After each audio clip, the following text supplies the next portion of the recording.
जी हाँ, क्या हरियाणा की मंडियों में मुकम्मल इंतजाम है भी कि नहीं है, इसकी पड़ताल करने के लिए खबर अभी तक की टीम इस समय ग्राउंड पर मौजूद है। क्योंकि हरियाणा में गेहूं की खरीद शुरू हो चुकी है।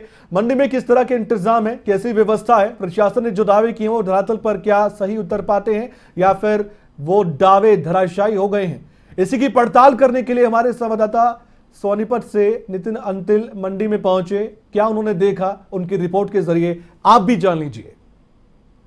हरियाणा की सरकारी मंडियों में आज से गेहूं की सरकारी खरीद शुरू हो गई है और मेरे पीछे सोनीपत के अनाज मंडी का यह नज़ारा है, जहां फिलहाल 2 से 3 ढेरियां अन्नदाता लेकर पहुंचा है। जो आप देख सकते हैं गेहूं है, उसको जो मंडी में उतार दिया गया है। और जहां तक की बात कर ली जाए तो सरसों की भी गेहूं के साथ ही खरीद शुरू होनी थी। हालांकि इससे पहले भी सरसों आनी शुरू हो गई थी, तो उसी के पास में सरसों की फसल है और लगातार सरसों और गेहूँ की फसल हालांकि अभी कम आई है क्योंकि कटाई कम हो रही है। तो उसी के तहत जो है गेहूं की फसल बहुत कम अभी तक मंडी में पहुंची है, लेकिन सरसों की फसल बहुत ज़्यादा यहां पर पहुंची हुई है। जिस तरह की व्यवस्थाओं की बात कर ली जाए तो सोनीपत मंडी में बड़ी लापरवाही देखने को मिली है। एक तस्वीर मैं आपको दिखाना चाहूँगा, मैं चाहूँगा अपने सहयोगी से को दिखाए कि सोनीपत अनाज जो मंडी है, गेहूँ मंडी, अनाज मंडी, उसमें सफाई व्यवस्था हो या सड़क बनाने की व्यवस्था, क्योंकि 1 अप्रैल से पहले दुरुस्त कर देनी थी। क्योंकि जो अन्नदाता है, जो जमींदार है, वो गेहूँ लेकर आज से पहुँचने की सरकारी खरीद शुरू हो चुकी है, तो पहुँचना है। तो आप देख सकते हैं कि रोड बनाने का कार्य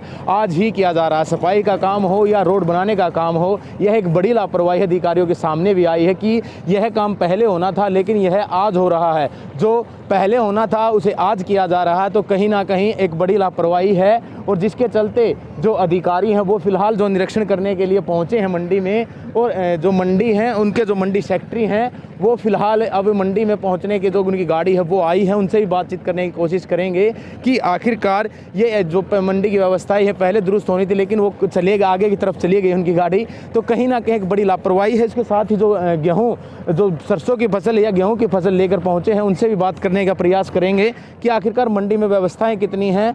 आप गेहूँ लेकर आए या सरसों की फसल लेकर आए जी? ना, मैं तो नहीं हूँ।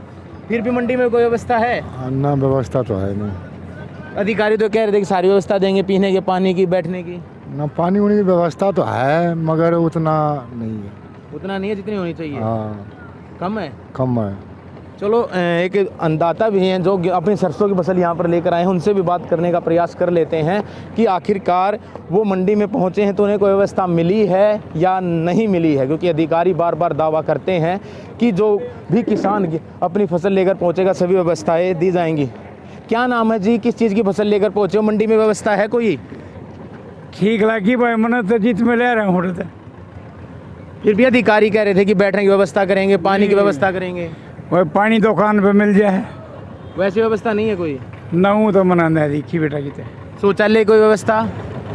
मैं गया भी नहीं, ना मैंने की देखी है। यानी कि सिर्फ दावे ही कर रहे हैं। हाँ। क्या नाम है आपका? मेरा कंवर सिंह है भाई। कहाँ से आए हो फसल लेके? मल्ला माजरा। तो कहीं ना कहीं अधिकारियों के दावों की हवा एक बार फिर निकली है। अधिकारी दावे तो कर रहे हैं कि आने वाले किसान के लिए सभी व्यवस्थाएं की जाएंगी, लेकिन मंडी में काम करने वाले हो या फिर किसान हो, उनका ये कहना है कि दुकान से पानी की व्यवस्था और बैठने की व्यवस्था ज़रूर है, लेकिन अधिकारियों द्वारा कोई व्यवस्था यहाँ पर नहीं की गई है। देखना अब यही होगा कि अधिकारी कब तक जागते हैं और आने वाले समय में किसानों की व्यवस्थाओं को कब तक दुरुस्त करते हैं। सोनीपत से नितिन अंतिल, खबरें अभी तक।